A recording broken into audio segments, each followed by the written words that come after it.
Sejenak bersama Dr. Sarif. Assalamualaikum warahmatullahi wabarakatuh. Selamat jumpa lagi dengan saya. Saya ingin berbagi untuk edukasi masyarakat umum, baik pengguna atau peminat. Dalam episode ini akan membahas tentang perawatan kulit tradisional dan non-medis. Ide daripada pembahasan ini timbul dari berbagai pertanyaan pasien yang datang ke saya saat praktek. Ada pesan untuk pemirsa agar bisa dimengerti, maka topik-topik akan dicoba memakai bahasa awam dan menghindari sebanyak mungkin istilah medis. Mohon maaf kepada pemirsa yang lebih ahli bila ada kata atau istilah yang kurang pas atau malah salah.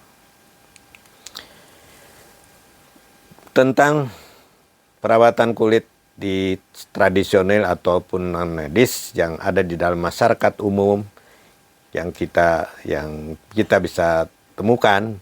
Yang pertama adalah tentang pemijatan atau masase. Pemijatan itu adalah memijat kulit dan otot sekaligus, baik dengan teknik mengurut, memijat, menepuk, memukul, atau mencincang, menggiling, atau mencubit, atau memukul, dan mungkin kombinasi dari macam-macam itu. Prinsip kerja daripada pijatan adalah menambah tinggi vaskularisasi darah, kulit, dan otot. Kemudian dengan demikian terjadilah peningkatan nutrisi kulit dan ototnya, kemudian aktivasi daripada sel-sel kulit dan otot. Kemudian tentunya terjadi kalau sudah dipijat terjadi relaksasi daripada ototnya. Hasil dari pijatan biasanya kulitnya merah, kemudian lebih cerah, lebih rileks, dan lebih segar. Jadi dengan demikian pijatan yang sudah berlangsung sejak zaman dulu ini mungkin ya baik-baik saja untuk kesehatan kulit dan otot kita. Mungkin ada beberapa hal yang dicatat dari saya sebagai dokter spesialis kulit dan kelamin. Bila sakit kulit ya lebih baik jangan dipijat lah, apalagi kalau terjadi infeksi kulit, bisul umpamanya atau luka atau eksim. Sebaiknya jangan dilakukan pemijatan. Kemudian yang kedua, penyinaran. Banyak terjadi penyinaran yang dilakukan di luar medis. Yang pertama mempunyai penyinaran ultraviolet, baik A atau B. Kadang-kadang kalau C sih tidak dibuat sih. Jadi di sini sudah saya jelaskan tentang sinar ultraviolet yang ada baiknya, tapi ada juga buruknya atau mudaratnya. Jadi hati-hati, ada manfaat tentang pembentukan vitamin D, oke. Meskipun sedikit, ada efek samping mudarat sebagai mudaratnya. Jadi ada umpamanya unsur penyebab penuaan kulit. Kemudian di samping ultraviolet ada juga penyinaran sinar-sinar terlihat. Umpamanya sinar merah, sinar kuning, sinar biru, ya, sinar jingga. Nah, di sini saya tidak mengetahui persisnya apa perbedaan dari efek sinar tersebut satu sama lain ataukah hanya cuman sebagai unsur penyebab terjadinya energi panas. Kalau energi panas tentunya nanti sama dengan tadi pemijatan, ada vaskularisasi bertambah, kemerahan kulit dan lain-lainnya. Kemudian ada penyinaran juga sinar inframerah. Ini juga mungkin ada sedikit dipakai ya katanya untuk sedikit memberikan efek terapi, tapi juga saya tidak begitu mengerti efek terapi mana yang terjadi selain efek panas tentunya yang terjadi di sini. Yang ketiga tentang ionisasi di salon kecantikan banyak dilakukan dulu ya, tapi sekarang saya tidak tahu apakah masih dilakukan. Tujuan pengionisasi adalah sebenarnya untuk menambah penyerapan kosmetik perawatan yang dilakukan sebelumnya di atas permukaan kulit. Kemudian ya, alat itu adalah untuk menimbulkan atau menambah penyerapan kulit dari dari kosmetik yang diaplikasi ke kulit tersebut. Apakah ini tercapai atau tidak mungkin masih perlu diteliti untuk mendapat bukti sebagai dasar ilmiah. Itu tentang ionisasi. Kemudian yang keempat, saya dapat dari berbagai beberapa pasien yang datang dengan efek samping, yaitu tentang pemakum, bekam, katanya istilah mereka bekam atau kup, yaitu dilakukan vakum dari kulit berupa cungkup. Kemudian kadang-kadang sebelumnya ditojosin dulu kulitnya agar berdarah-darah, atau dilakukan juga umpamanya aplikasi semacam ramuan di atas sebelum divakum, dan akhirnya sesudah divakum tentunya akan terjadi kemerahan kulit, semacam bekas pukulan jadi kebiruan, kadang-kadang malah perdarahan di kulitnya terjadi berupa bintik ataupun agak lebih besar.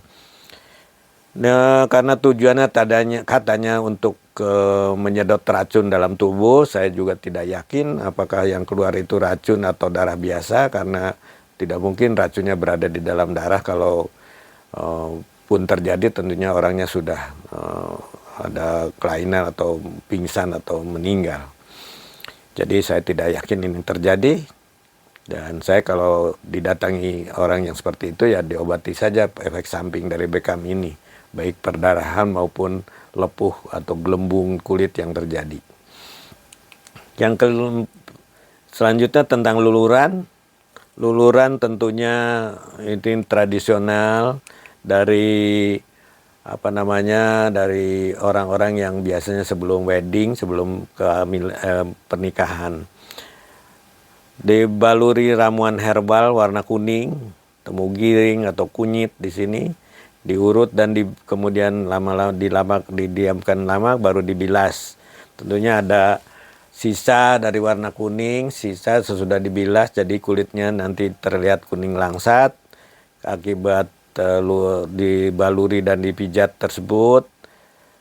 Diurut tadi tentunya kulit jadi halus dan segar dan kemudian rileks. Di sini tentunya terjadi vaskularisasi dari darah kulit dan otot, dan sehingga nutrisinya kemudian lebih baik seperti tadi lah. Aktivasi sel juga baik dan reaksi otot juga terjadi. Selanjutnya tentang steam atau sauna. Ini tentunya steam atau sauna ini sudah dilakukan orang sejak zaman dulu, zaman Fir'aun atau zaman Romawi, kemudian zaman Majapahit barangkali terjadi, dan sampai sekarang. Uap yang terjadi sekitar 60-70 derajat Celcius, jadi orangnya keringatan, keluar keringat banyak dan kulitnya jadi merah. Nah, jadi di sini tentunya ada peningkatan terjadinya pembuluh darah kulit dan otot, dan seperti juga yang lain terjadilah vaskularisasi yang lebih baik. Jadi hati-hati kalau penguapan atau steam pada orang-orang yang sakit darah tinggi atau sakit jantung atau sakit pernapasan atau wanita hamil, mungkin ada efek samping yang nanti tidak terkira kita terjadi. Selanjutnya tentang mikrodermabrasi. Dermabrasi adalah abrasi dari kulit, jadi pengelupasan kulit, dan mikro itu pengelupasan jadinya mikro, kecil. Jadi abrasi dari superficial kulit, kulitnya dibuat supaya mengelupas sedikit dengan alat semprot bubuk halus, pasir halus untuk mengelupaskan lapisan kulit terluar, keratin paling atas. Jadi nanti kalau mengelupas diganti dengan lapisan kulit keratin yang di bawahnya. Jadi di sini semacam peremajaan kulit biasa yang superficial sekali. Kemudian tentang aromaterapi. Aroma adalah wangi-wangian, jadi herbal yang wangi. semacam kayu putih, sereh, jahe, cengkeh, cendana, mawar, melati, dihaluskan, kemudian diuapkan kadang-kadang sehingga terjadi penguapan dari harum tadi.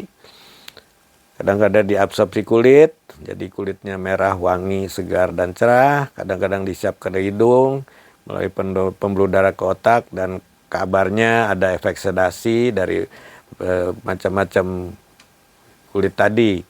Nah, efek sedasi dan relaksasi itu berbeda dari setiap herbal satu ke herbal lain. Saya pernah membacanya, tapi saya tidak ingat apa yang herbal mana yang menyebabkan efek ini dan herbal mana yang mengadakan efek itu.